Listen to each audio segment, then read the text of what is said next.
नमस्कार दोस्तों, royal maths education classes में आप सभी विद्यार्थियों का हार्दिक स्वागत है। मैं राजीव कुमार आपके लिए लेके आया हूँ क्लास 10 का गणित, जिसमें अध्याय 14 चल रहा था सांख्यिकी। तो सांख्यिकी में कुछ सवाल भी सॉल्व करवाए थे हमने।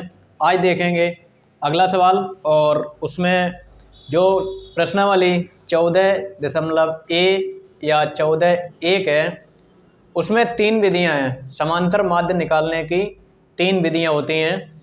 तो आज देखेंगे तीनों विधियों के बारे में। पहली विधि लिखी हुई है प्रत्यक्ष विधि। जो 1-2 सवाल अभी तक सॉल्व करवाए हैं वो प्रत्यक्ष विधि से ही करवाए हैं। इसका सूत्र होता है सिग्मा एफ एक्स बटे सिग्मा एफ, और अगली विधि होती है कल्पित माध्य विधि। तो कल्पित माध्य विधि का जो सूत्र है वह है ए प्लस सिग्मा एफ गुणे डी बटे सिग्मा एफ। और तीसरी विधि है पग विचलन विधि, या इसे कहते हैं पग विचलन विधि। से देखेंगे समांतर माध्य को, तो सिग्मा एफ गुणे यू बटे सिग्मा एफ, और ये जो ए प्लस में है ये कल्पित माध्य विधि में भी प्लस में है और पग विचलन विधि में भी प्लस में है। और लेकिन पग विचलन विधि से जब समांतर माध्य निकालेंगे तो गुणे ऊंचाई भी होगी। ऊंचाई का मतलब होता है, ऊंचाई कह लें या फिर आई कह लें, तो इनका मतलब होता है, एच का मतलब होता है कि जो वर्ग अंतराल होता है उसमें जो अंतर होता है, जैसे कि 10 से 20, 20 से 40, तो ये 20-20 का अंतर होगा, उसे एच मानेंगे। तो चलिए देखते हैं अगला सवाल, सवाल नंबर 10। और जो सवाल नंबर 10 है उसे हम तीनों विधियों से लगा के सॉल्व करेंगे। तो आप लोग बने रहें, चैनल से जुड़े रहें, लाइक करते रहें, शेयर करते रहें। और जिस विद्यार्थी ने अभी तक इस चैनल को सब्सक्राइब नहीं किया है तो सबसे पहले इस चैनल को सब्सक्राइब करें और वीडियो देखने का आनंद प्राप्त करें। अगला देखेंगे सवाल नंबर 10। मैं सवाल को पढ़ता हूँ, आप लोग वो खोल करके रखेंगे डॉक्टर मनु हर्रे की। उसमें देखेंगे सवाल नंबर 10 जो लिखा हुआ है, लिखा है निम्नलिखित आंकड़ों में समांतर माध्य ज्ञात कीजिए। और ये जो टेबल बनी हुई है, टेबल हम बनाते हैं। टेबल जो बनी हुई है सवाल नंबर 10 की, सवाल नंबर 10 की टेबल बनी हुई है। प्राप्तांक दिए हैं और कुल संख्या यानी छात्र संख्या दी है। छात्र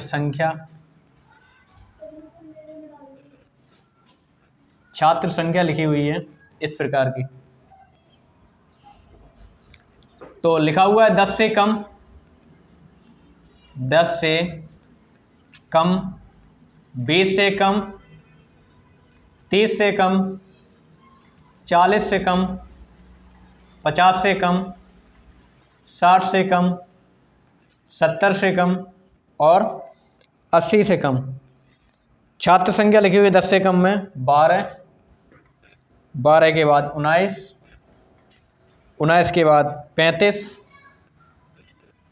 35 के बाद 47, 47 के बाद 58,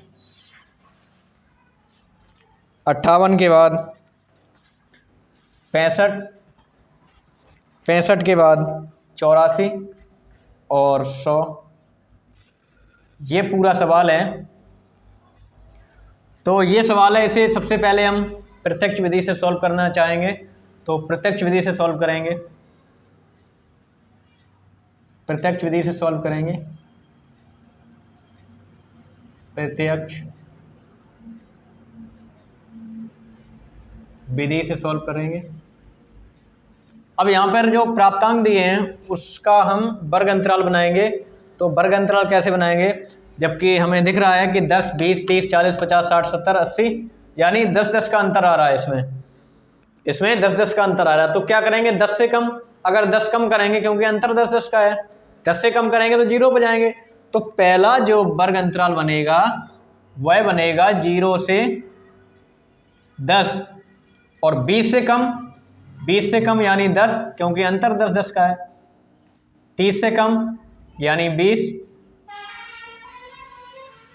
40 से कम यानी 30, 50 से कम 40 से 50, 60 से कम 50 से 60, 70 से कम 60 से 70 और 80 से कम 70 से 80। इस प्रकार का ये वर्ग अंतराल बन जाएगा। ये निम्न पद हैं और ये उच्च पद हैं। अब छात्र संख्या लिखी हुई है, तो छात्र संख्या वाला जो कॉलम है वह संचयी बारंबारता का कॉलम है। जो छात्र संख्या वाला कॉलम है वह संचयी बारंबारता कॉलम है। अब पता कैसे चलेगा कि ये संचयी बारंबारता है? तो इनमें छात्र संख्या जो है वो बढ़ती हुई है। कैसे? 12 से 19, 19 से 35, 35 से 47, 58, 65, 84 और 100। जबकि जो बारंबारता का कॉलम होता है उसमें कभी ज़्यादा कभी कम इस प्रकार के जो मान होते हैं, लेकिन जो लिखा हुआ है ये बढ़ती हुई संख्या लिखी हुई है, तो इसे संचयी बारंबारता मानेंगे हम। इस कॉलम को मानेंगे संचयी बारंबारता। संचयी बारंबारता। अब ये कॉलम कहाँ से आ गया? अगली जो प्रश्नावली होंगी 14B या 14C, तो उसमें ये कॉलम का बहुत योगदान है। अब क्या करेंगे, इसके बाद कॉलम आएगा बारंबारता। इसके बाद जो कॉलम है वह बारंबारता का है, और बारंबारता के बाद मध्य बिंदु का कॉलम। मध्य बिंदु का कॉलम। मध्य बिंदु के बाद रहेगा F गुणे X, ये कॉलम रहेगा। अब जो बारंबारता है, ये बारंबारता की जो संख्या है वो संख्या कहाँ से आएगी? तो संख्या निकालेंगे, इसे F मानेंगे यानी फ्रीक्वेंसी, मध्य बिंदु को X मानेंगे। तो संचयी बारंबारता में जो पहला अंक होता है, पहली संख्या होती है, उसे सीधा लिख दो, जैसे कि हमने एरो बनाया है। अगली जो संख्या आएगी 19 में से 12 को कम कर देंगे तो ये आ जाएंगे 7। 35 में से 19 को कम कर देंगे तो 15 में से 9 जाएंगे 6, और 2 में से 1 जाएगा 1 यानी 16 आ जाएंगे। 47 में से 35 को कम कर देंगे तो 7 में से 5 जाएगा 2, और 4 में से 1 जाएगा 1, 4 में से 3 जाएगा 1। इस प्रकार से 12 आ जाएंगे। 58 में से 47 कम कर देंगे तो 8 में से 7 जाएगा 1, और 5 में से 4 जाएगा 1। 65 में से 58 कम करेंगे तो 15 में से 8 जाएंगे, ये 7 हो जाएंगे। ये 5 बचेंगे, 5 में से 5 जाएगा 0। 84 में से 65 कम कर देंगे तो 14 में से 5 जाएंगे 9, और 7 में से 6 जाएंगे 1। 100 में से 84 को कम करेंगे तो 10 में से 4 जाएगा 6, 9 में से ये 1 बचेगा। तो इस प्रकार से ये कॉलम बन जाएगा, और इस प्रकार से ये संख्या आ जाएंगी। तो आप लोगों को समझ में आई होंगी। अब क्या करेंगे, इन्हें पहचानने का तरीका है कि अगर ये संख्याएं सही हैं तो इन संख्याओं का योग करेंगे, इस कॉलम का पूरे का योग करेंगे। अगर 100 होते हैं, क्योंकि ये लास्ट में संख्या 100 है, 100 होते हैं तब तो ये हमारा जो कॉलम बना हुआ है वो सही है। तो आप लोग जोड़ लें, क्योंकि वीडियो ज़्यादा लंबा हो जाएगा। इस प्रकार से 100 ही होगा। अब मध्य बिंदु का कॉलम, जैसे कि हमने पहले बताया है कि मध्य बिंदु निकालते हैं, मध्य बिंदु निकालेंगे, x का मान निकालेंगे, तो निम्न पद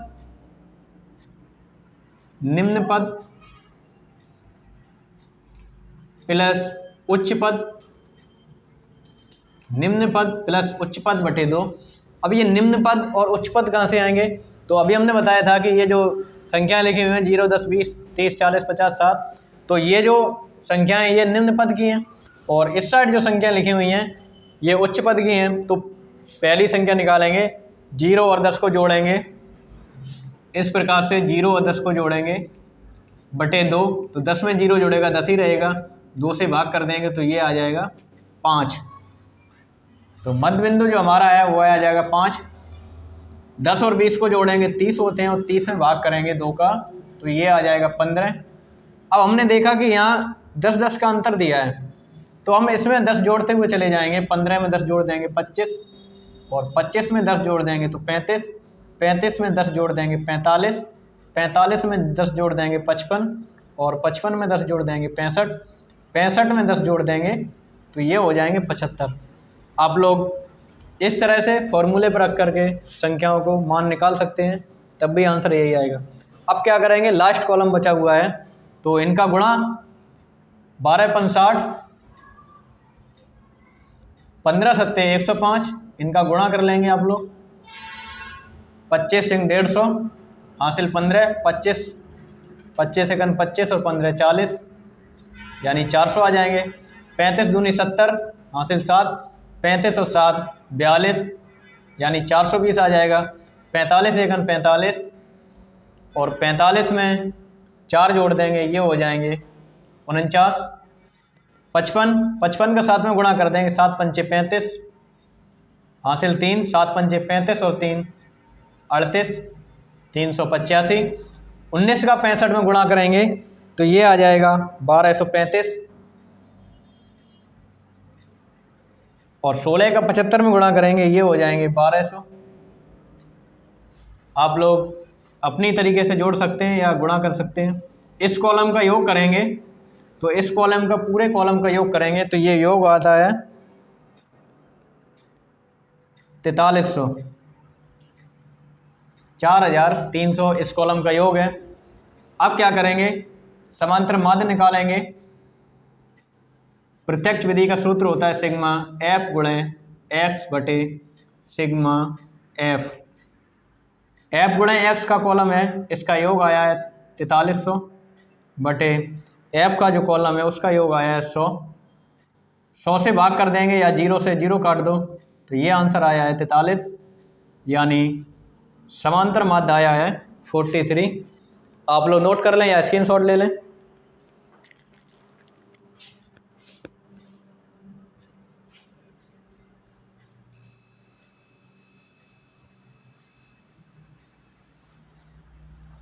अब क्या करते हैं, जैसे कि अभी हमने बताया था कि 3 विधि है इसकी, तीनों विधि से आंसर निकालेंगे, आंसर सेम आएगा। तो ये पहली विधि हो चुकी है प्रत्यक्ष विधि। अगली विधि जो हमने लिखाई थी ये कल्पित माध्य विधि, उससे निकालेंगे।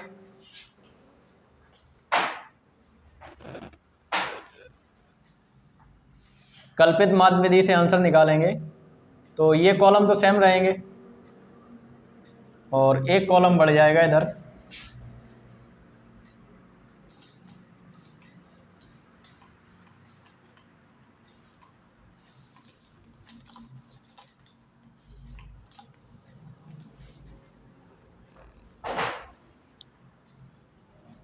एक कॉलम बढ़ जाएगा इधर डी वाला कॉलम, और डी का जो मान आएगा वह आएगा x माइनस ए।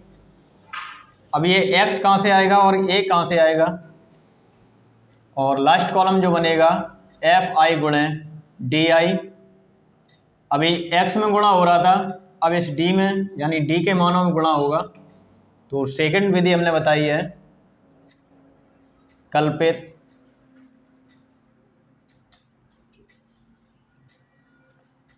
कल्पित माध्य विधि।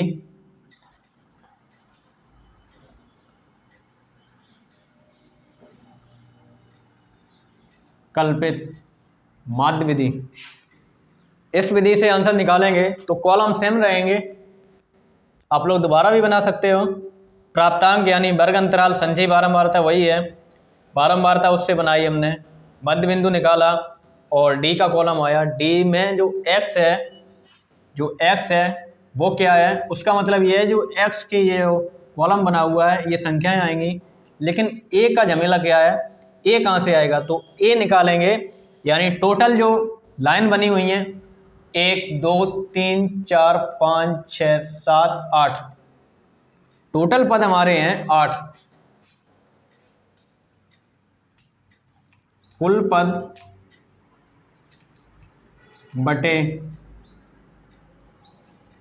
बटे 2, तो कुल पद अभी हमने गिने थे 8 आए थे, 8 में 2 का भाग कर देंगे तो ये आ जाएगा 4, यानी चौथा पद 1 2 3 4। ये पद लेंगे यानी 35, 35 को हम मान लेंगे ए, 35 को ए मान लेंगे, क्योंकि टोटल पद 8 हैं, 8 में 2 का भाग कर दिया तो चौथा पद निकल के आया है। चौथे पद में हमारा लिखा हुआ है एक्स की लाइन में 35। अब क्या करेंगे कि डी का मान निकालेंगे, इधर हम बताई दे रहे हैं डी का मान निकालेंगे तो एक्स माइनस एक्स कहाँ से आएगा, पहली एक्स लिखी हुई है 5 माइनस ए का मतलब है 35, ये 5 प्लस के हैं और जबकि 35 माइनस के हैं तो ये घट जाएंगे तो माइनस के बचेंगे 30, तो यहाँ लिख देंगे 30। इसी प्रकार से 35 में 15 घटाएंगे तो ये आ जाएंगे 20, 35 में 25 घटाएंगे तो ये आ जाएंगे 10, 35 में 35 को घटाएंगे तो ये आ जाएगा 0, 45 से 35 घटाएंगे तो ये आ जाएगा 10, अब आएगा प्लस का, और 55 में से 35 घटाएंगे तो ये आ जाएगा प्लस का 20, 65 में से 35 को घटाएंगे ये आ जाएगा प्लस का 30, और 75 में से 35 को घटाएंगे ये आ जाएगा प्लस का 40। इस प्रकार से ये कॉलम के मान आ जाएंगे। अब क्या करेंगे, अब बिल्कुल आसान तरीका है कि एफ का और जो डी है उस कॉलम का योग कर लो, गुणा कर लो। तो 12 तिया 36 माइनस के 360, 7 दूनी 14 माइनस के 140 और 10 का 16 में गुणा करेंगे तो ये आ जाएगा माइनस का 160, 0 का गुणा 12 में होगा तो ये आ जाएगा 0, 10 का गुणा 11 में होगा तो ये आ जाएगा प्लस का 110, 20 का गुणा 7 में होगा 7 दूनी 14 प्लस के 140, 19 का गुणा 3 में होगा तो 19 दूनी 19 तिया 57, 570, 16 का गुणा 40 में होगा 16 चौके 64, ये आ जाएंगे प्लस के 640। अब समझने की बात ये है कि अब इस कॉलम का हमें योग चाहिए, इस कॉलम का हमें योग चाहिए। योग का मतलब होता है सभी संख्याओं का योग, लेकिन हमने कुछ संख्याएं देखी हैं कि ये तो संख्या माइनस की हैं और ये संख्या प्लस की हैं, तो क्या करेंगे माइनस वाली हम अलग जोड़ दे रहे हैं। देखें तो माइनस की संख्या कितनी है, तो 0 0 0 आ जाएगा, 6 4 10 और 6 16 यहाँ से ले 4 5 6, ये 660 माइनस के हैं। अब प्लस वाली संख्याओं का योग कर लो, प्लस वाली संख्याओं का योग करेंगे तो 0 7 और 1 8 और 8 4 12 और 12 4 16 हासिल 1 1 2 3 8 8 6 14, तो ये प्लस के आ रहे हैं 1460, जबकि योग करेंगे तो प्लस के ज़्यादा हैं संख्याएं, माइनस के कम है, तो इसमें से इसे घटा देंगे तो 0 में से 0 जाएगा 0 और 6 में से 6 जाएगा 0 और 14 में से 6 जाएगा तो 8 8 6 14 होते हैं यानी 800, तो ये योग आ जाएगा। अब अभी हमने निकाला था, इस प्रकार से आप लोग देख सकते हैं। अब अभी हमने जो सूत्र लगाया था, दिखाया था कि जो सूत्र है वह सूत्र है कल्पित माध्य विधि का a प्लस सिग्मा एफ गुणे डी बटे सिग्मा एफ। a का मतलब a लिखा हुआ है 35 प्लस f गुणे d का मतलब लिखा हुआ है 800 बटे f का मतलब लिखा हुआ है 100। 100 से भाग कर देंगे आएगा 8 और 8 को जोड़ देंगे 8 5 13 हासिल 1, तो इस विधि से भी आंसर आ जाएगा 43 आ जाएगा आंसर। आप लोग नोट कर लें या स्क्रीनशॉट ले लें।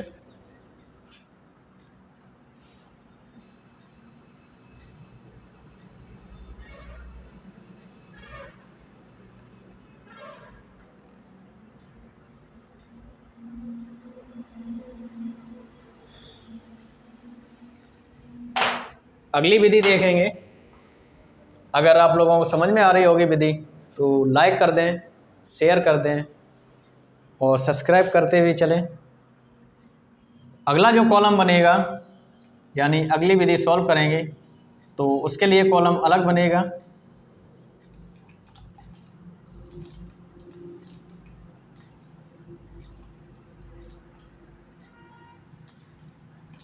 विधि नंबर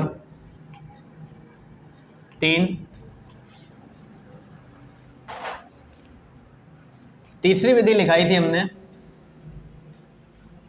पग विचलन विधि। पग विचलन विधि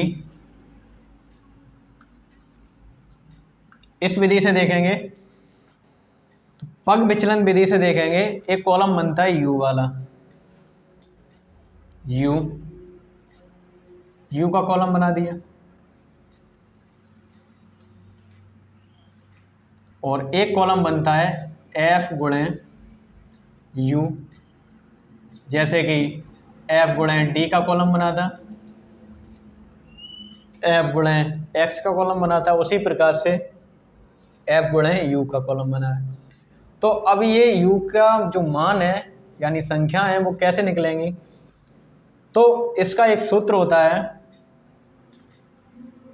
अभी जो d निकाला था x माइनस a, इससे निकाला था, u का भी इसी से निकलेगा x माइनस a बटे h कह लो।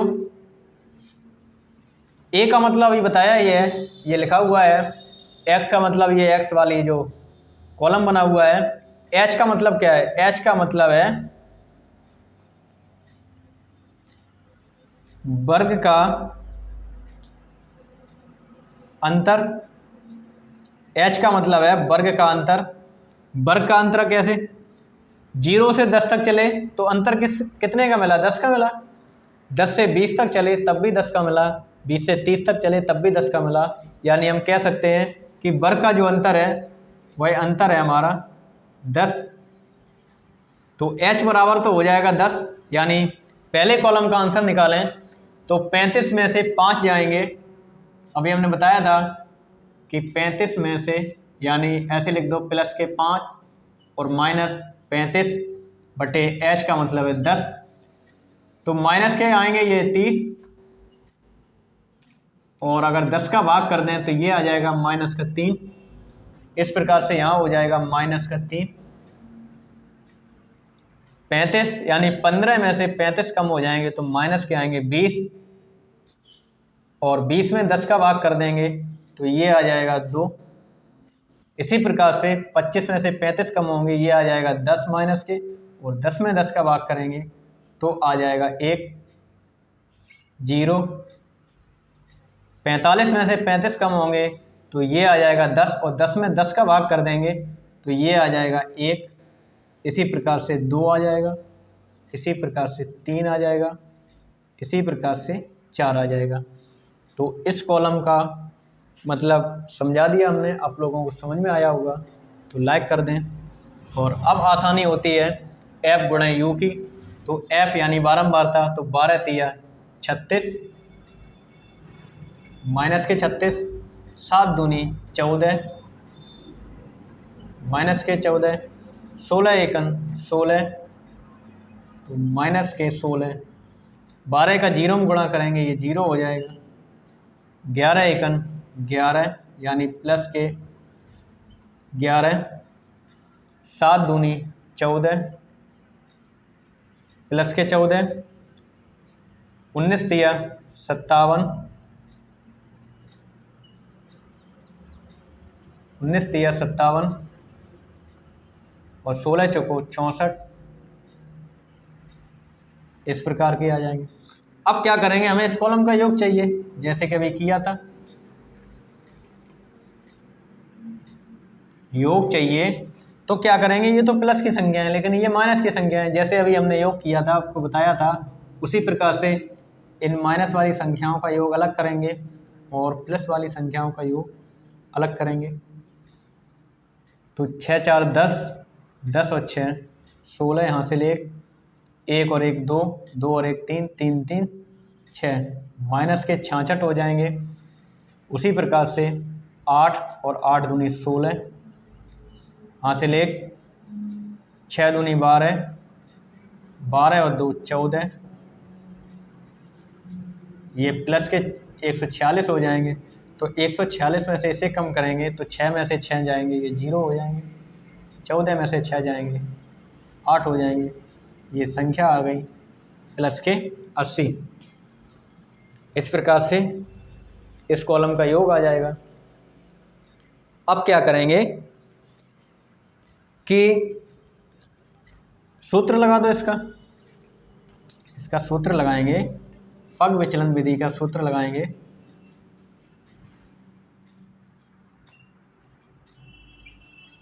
a प्लस सिग्मा f गुणे u बटे सिग्मा f गुणे h। a का मतलब बताया ही है, h का मतलब भी बताया। तो a का मतलब है 35 प्लस इस कॉलम का योग आया है 80 बटे इस कॉलम का योग आया है 100 गुणे h का मतलब बताया 10। इनका गुणा भाग कर लेंगे तो 10 से गुणा कर देंगे 80 में। 35 प्लस 800 बटे 100, 100 से भाग कर देंगे 800 में, 8 बार जाएगा। 35 प्लस 8, तो 35 और 8 का योग करेंगे, ये हो जाएगा 43, यानी आंसर आ जाएगा 43।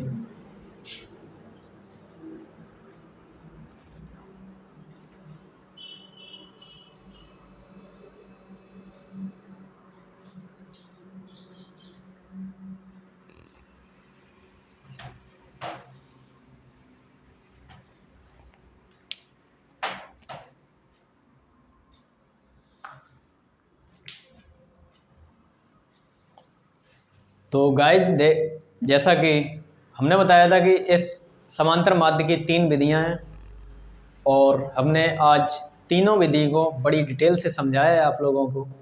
तो हमें उम्मीद है कि आप लोगों को ये तीनों विधियां समझ में आई होंगी। एक ही सवाल को हमने तीनों विधि से सॉल्व करके दिखाया है आपको, और जैसा कि मैंने कहा था कि तीनों विधि से सॉल्व करेंगे आंसर सेम आएगा। तो इन तीनों विधियों का मतलब क्या है? मतलब ये है कि अगर पेपर देते समय ये सवाल आ जाए, कोई भी सवाल आ जाए और उसमें लिखा हुआ हो कि प्रत्यक्ष विधि द्वारा समांतर माध्य ज्ञात कीजिए या प्रत्यक्ष विधि द्वारा माध्य ज्ञात कीजिए, तब तो हम प्रत्यक्ष विधि का सूत्र लगाएंगे, उसी प्रकार से टेबल बनाएंगे और आंसर निकाल देंगे। अगर लिखा हो कि कल्पित माध्य विधि द्वारा समांतर माध्य ज्ञात कीजिए, तो कल्पित माध्य विधि से सॉल्व कर लेंगे और उसी प्रकार से टेबल बना लेंगे।